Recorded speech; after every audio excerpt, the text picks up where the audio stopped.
Sorry lah kan. Memang ada lebih lah. Dah satu tempat ni. Dah tak okey. 600 meter kau nak sekarang kan.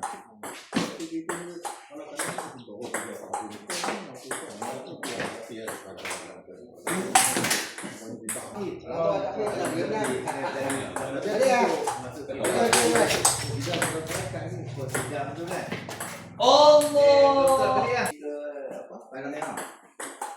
Pok ni dia pusing belakang sebelum tekan kilang pok ni. Lepas tu hijau balik, boleh.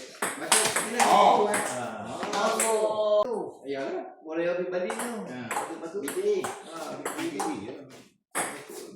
Dia jalan ni.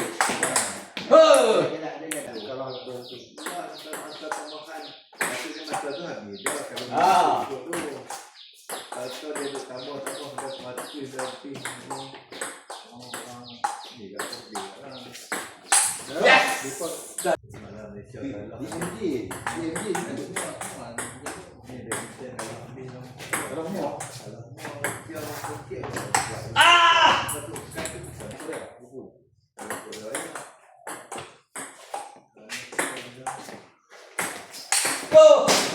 Oh, dia nak letak ni.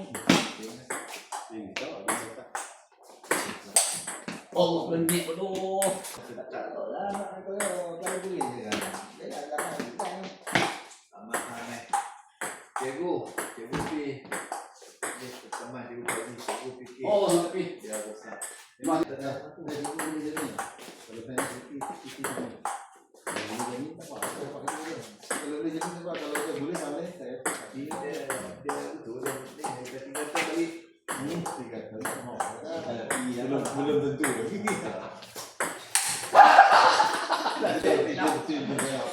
tunggu je ah. Tak ada lagi tu. Tiap minggu siap balik hadirnya di jabatan. Dia kanan.